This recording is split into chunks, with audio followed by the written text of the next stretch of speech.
Dear student, मेरा नाम भूपेंद्र कुमार है। आज यूनिट एंड डायमेंशन का पार्ट 4 करेंगे। पिछले क्लास में भी मैथमेटिकल टूल्स किए थे। आज पार्ट 4 में मैथमेटिकल टूल्स का नेक्स्ट मैथमेटिकल टूल्स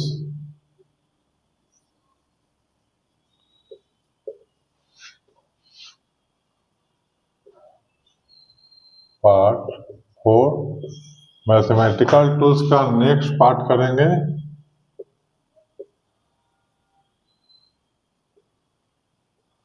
ये मैथमेटिकल टूल्स फिजिक्स में अप्लाई होगा, उसी के लिए अभी हम कर रहे हैं। आगे सबका यूज फिजिक्स में आगे किया जाएगा।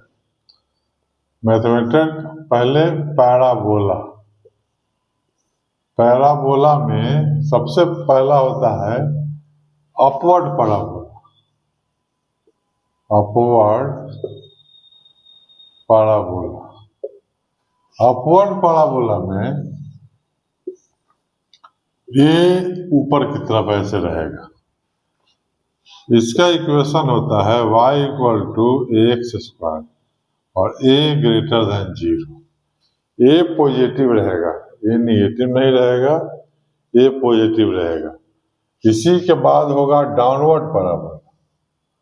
डाउनवर्ड पैराबोला ऐसे नीचे की तरफ रहेगा। सेकेंड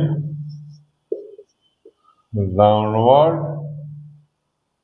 पैराबोला,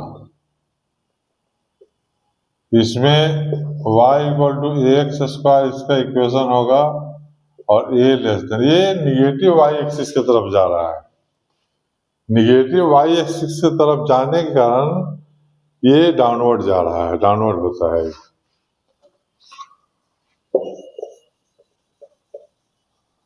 उसके बाद right hand parabola. Right hand parabola और लेफ्ट हैंड पैराबोला, ये दोनों अभी करेंगे। Third right hand parabola. Right hand parabola. Right hand parabola में इसमें इस तरफ जाएगा x x dash y y dash. ये राइट हैंड पैराबोला में पॉजिटिव एक्स एक्सिस की तरफ, पॉजिटिव एक्स एक्सिस की तरफ जाएगा।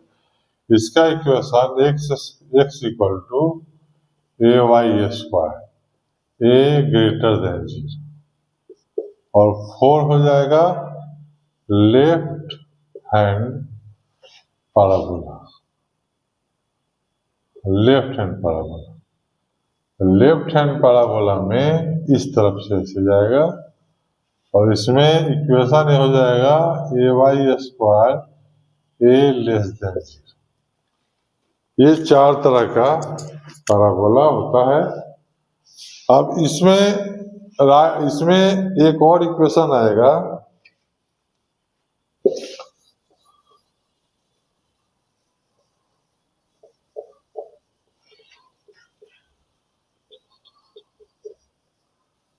एक और इक्वेशन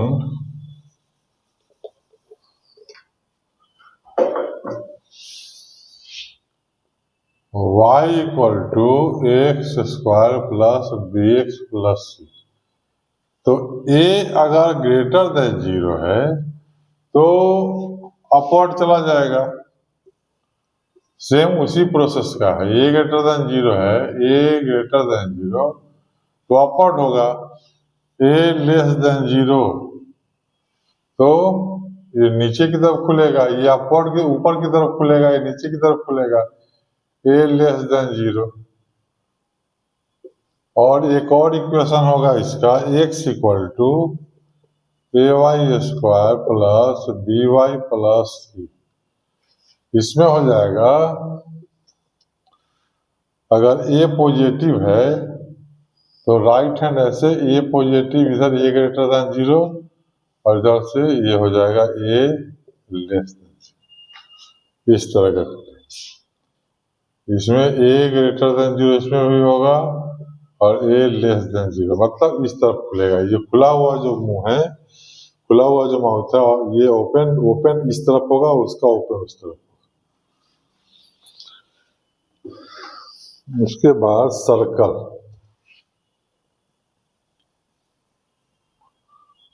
सर्कल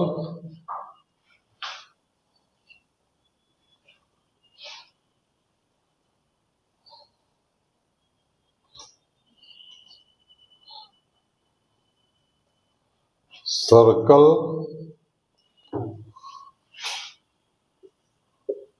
सर्कल सर्कल में सपोज कर लीजिए सेंटर ए और बी है,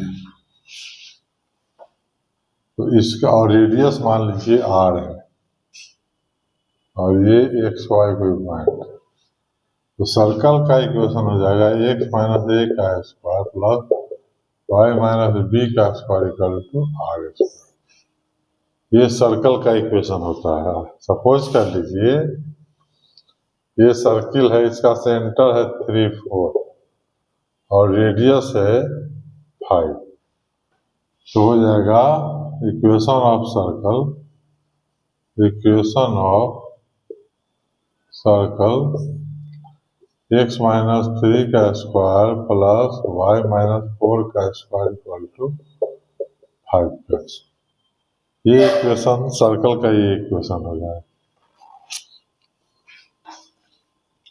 उसके बाद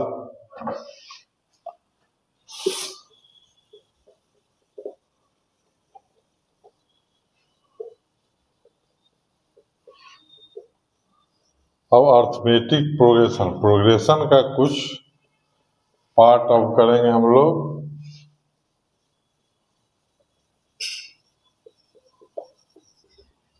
प्रोग्रेशन का कुछ पार्ट करेंगे, sequence and series, sequence and series. तो सीक्वेंस कहा किसको जाता है? सबसे पहले सीक्वेंस, सीक्वेंस कहा किसको जाता है? तो सीक्वेंस कहा जाता है व्हेन एनी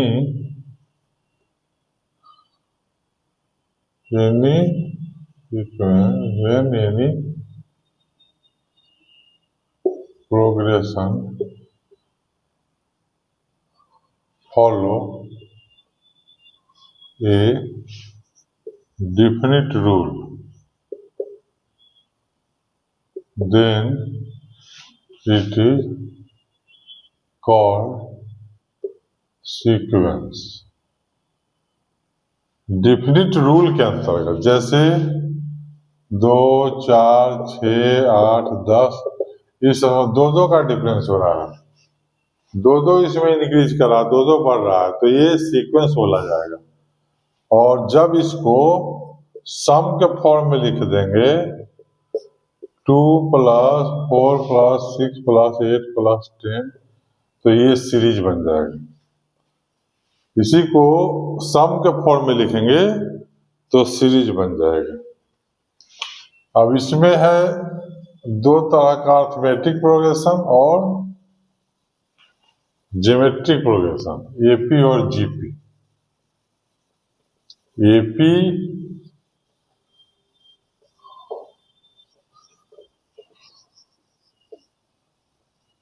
एपी और GP. AP arithmetic progression, arithmetic progression. Arithmetic progression में एक डिफिनिट रूल के अंतर्गत मूव करेगा, आगे बढ़ेगा, और कॉमन डिफरेंस इसका इक्वल होना चाहिए। जैसे 2, 4, 6, 8, 10 ये सब है, तो इसमें 4 - 2 ये भी 2 आ रहा है, 6 - 4 ये भी 2 आ रहा है, 8 - 6 ये भी 2 आ रहा है, सब 2 2 आ रहा है, तो ये कॉमन डिफरेंस का हो गया। कॉमन डिफरेंस इसका इक्वल हो रहा है 2, तब ये अर्थमेटिक प्रोग्रेशन इसको बोला जाता है। इसमें सभी में 2 का डिफरेंस आ रहा है, तो कॉमन डिफरेंस 2 हो रहा है, इक्वल हो रहा है, इसीलिए इसको अर्थमेटिक प्रोग्रेशन बोला जाता है। इसमें nth टर्म का फॉर्मूला होता है a plus n minus 1 into d, और एक होता है Sn sum n by 2 2a plus n minus 1 into d, ये सम का। जैसे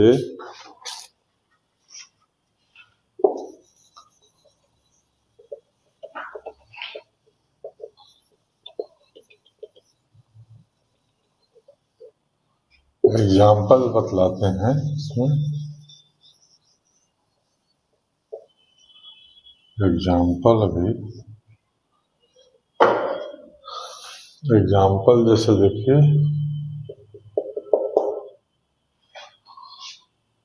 3, 6, 9, 12, 18 मान लीजिए कोई सीक्वेंस, तो T50 निकालना है। T50 का मतलब 50th टर्म, 50वां टर्म निकालना है। T50 का हो जाएगा formula a plus 50 minus 1 into D. A है फर्स्ट टर्म 3 प्लस 49 और डी है 3, तो 3 प्लस 7 14 मतलब 150। तो 50वां टर्म इसका हो गया 150, और S50 अगर निकालना हो तो 50/2 2 इंटू 3 प्लस 50 माइनस 1 इंटू 3, ये हो गया 25 इंटू 6 प्लस 49 इंटू 3, ये हो गया 25 इंटू 3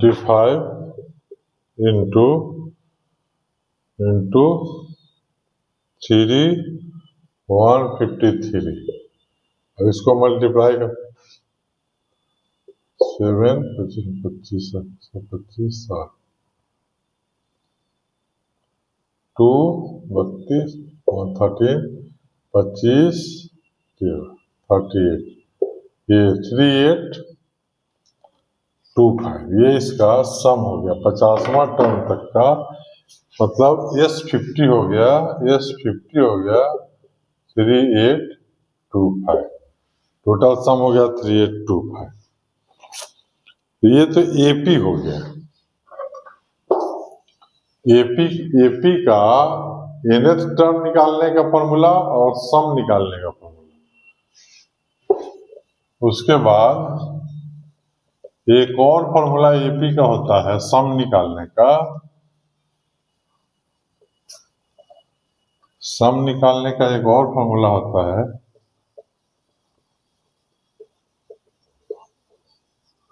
सम निकालने का एक और फॉर्मूला होता है Sn का होता है n/2 a प्लस l, मतलब n/2 first term plus last term, ये होता है सम का। उसके बाद GP geometric progression. Geometric progression में जैसे इसमें कॉमन डिफरेंस होता है, उसी तरह से इसमें कॉमन रेशियो होता है। ज्योमेट्रिक प्रोग्रेशन, ज्योमेट्रिक प्रोग्रेशन में रेशियो होता है। ये टर्म हो जाएगा ए आर स्क्वायर, इस तरह से। तो रेशियो इसमें हो जाएगा कॉमन रेशियो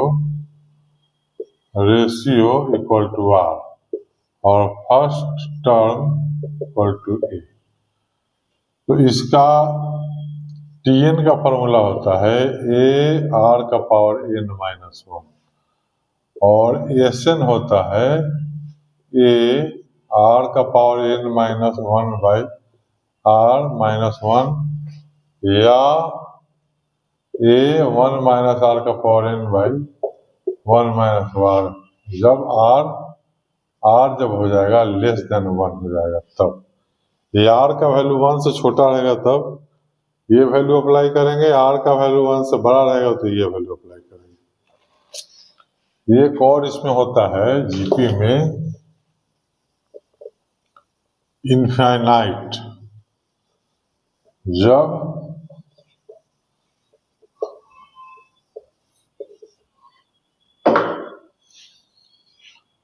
एस इनफाइनाइट का फॉर्मूला है 1 ए बाई 1 माइनस आर, आर का वैल्यू लेस देन 1 होना चाहिए, तब ये जीपी का ये होता है। उसके बाद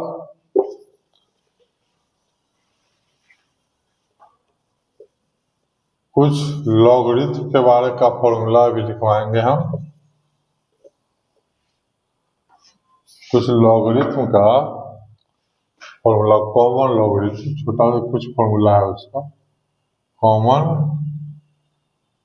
logarithm, log a m n multiply में रहेगा तो लॉग एम प्लस लॉग, इसको बेस, ए को बेस बोला जाता है log n, log a to the m by n log a m minus log a n, उसके बाद लॉग ए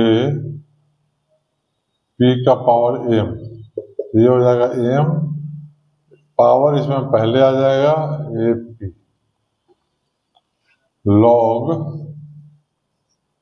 एक्स ए को लिख सकते हैं हम लोग log x b by log b a, इसको एक साथ सबमर्ज करेंगे तो इतना आ जाएगा, ए नीचे यहाँ बेस पे आ जाएगा, पी पूरा हट जाएगा। उसके बाद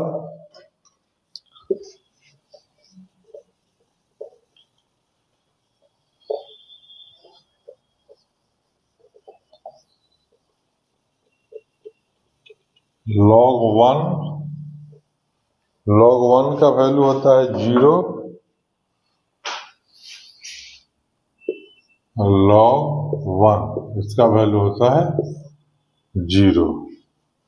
आज यही हम खत्म कर रहे हैं, नेक्स्ट क्लास में कुछ और मैथमेटिकल टूल्स के बारे में करेंगे।